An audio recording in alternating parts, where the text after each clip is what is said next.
ទៅកប់ក្នុងភ្នោបើខ្ញុំស្លាប់យប់នេះខ្ញុំឲ្យផែនទីទៅកូនផ្សែងកាឆាខ្លាំងពេកវាបើកភ្នែកមិនដល់ភ្នែកខ្ញុំដូចទីតុយអង្គុយចាំមើលកណ្ដុលពាក្យខ្ញុំដូចប៉ាត់គេយកទៅវាយឲ្យយំហេតុមកសៅចូលច្រមុះឲ្យបើកភ្នែកឲ្យធំធំបើកភ្នែកធំ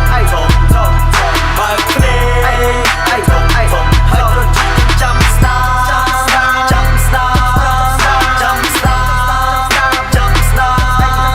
បើកភ្នែកធំបើកភ្នែកធំហើយរត់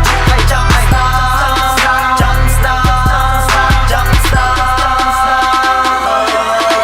ទួងបីផ្សែងបរិយហោហើគ្មានទីដៅទួងបីថ្ងៃសុខប្រែคล้ายជាថ្ងៃសៅរ៍នៅតែសូបិនចៅឃើញខ្មោចបកដៃហៅអអញដើរចូលចំការសិតតផ្កាពើខ្មៅ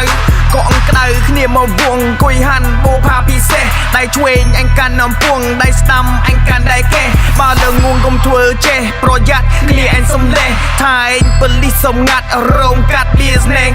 កំភ្លើងជាប់ចំកេងពេលគ្មានប្រាក់ជាប់ប្រានពេលណាឃ្លានហើយស្វាងគង់អញដើរជួងគ្រប់ហាងបើនិយាយពីរឿងស្នៀតប៉អញត្បៀតគ្រប់យ៉ាងលូកដៃក្រោមឃ្លាទាញនៀកសងខាងបើកភ្នែក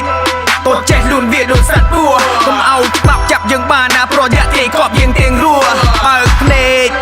កុំសូវទុកចិត្តមនុស្សពេកញាក់ប្រាប់កំភ្លើងចូលគ្រប់បងណាកំភ្លើងលមងក្បាលដំណេកដេកបើកភ្នែក